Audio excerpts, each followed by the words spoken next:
very good morning to all of you students. Myself Madhusmita.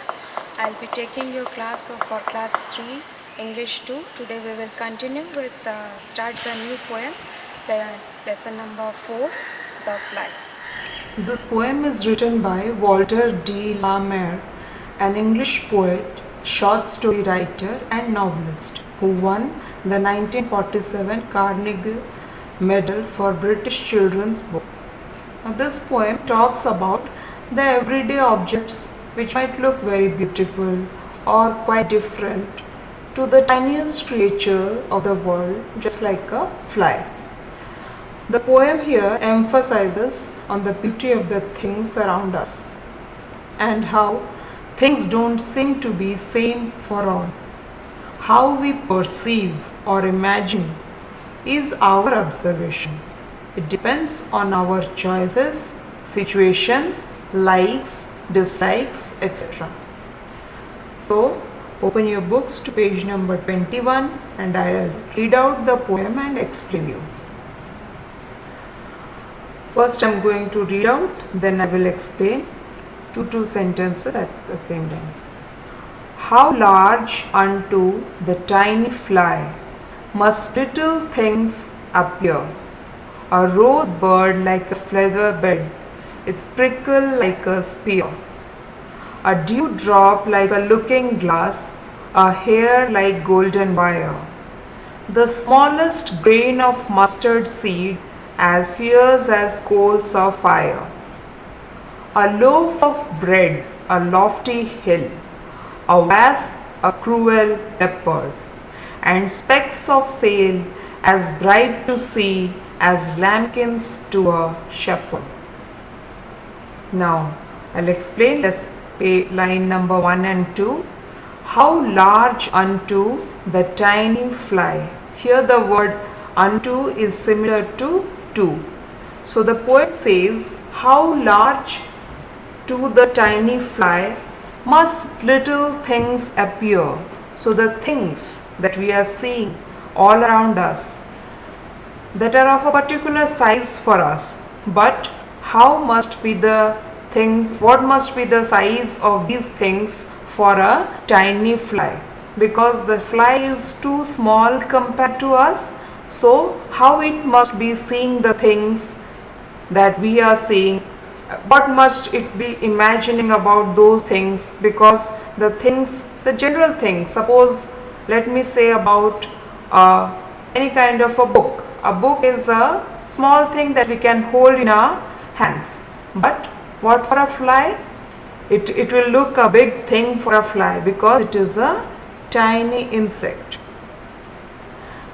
A rose bird like a feather bird, its prickle like a spear.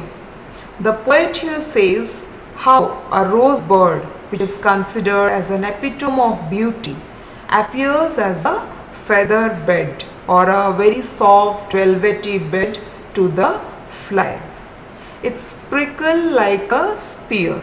Prickle means the small thorn which can be seen behind the bud.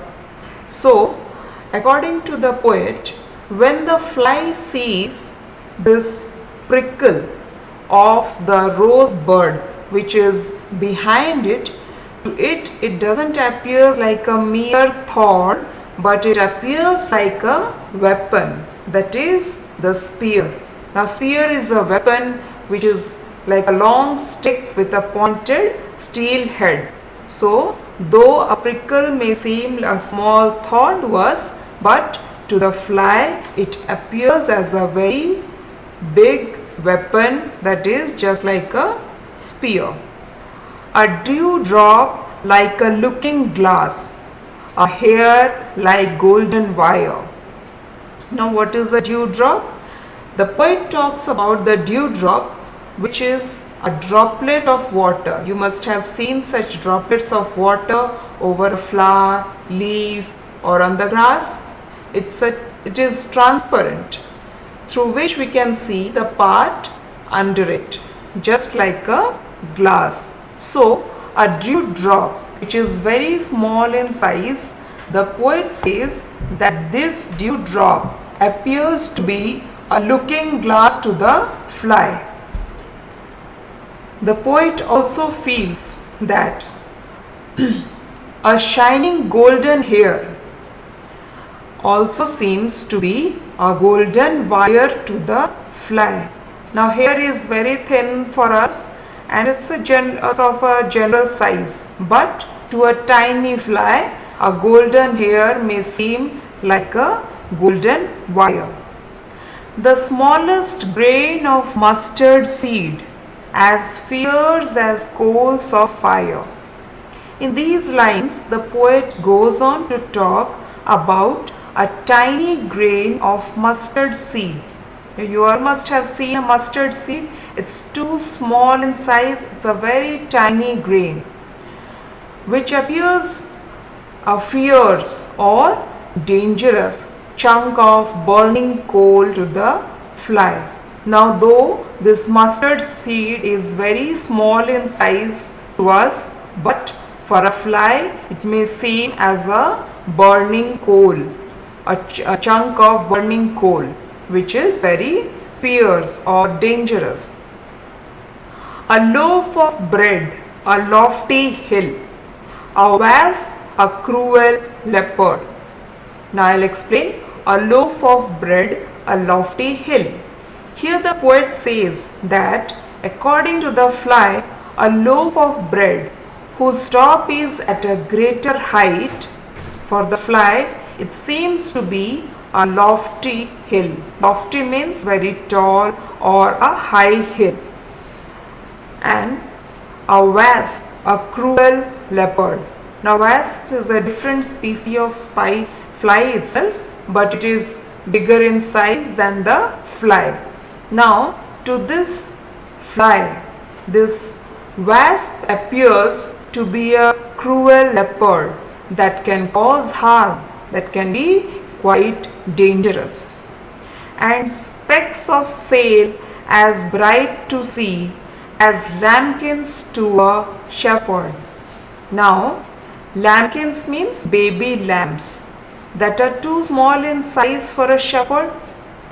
Now according to the fly, specks of sail as bright to see. Specks means tiny spots of the salt that are very tiny and white are compared to how the lambkins appear to the shepherd. Now as I said, lambkins are the baby lambs that would look too small in size for a shepherd.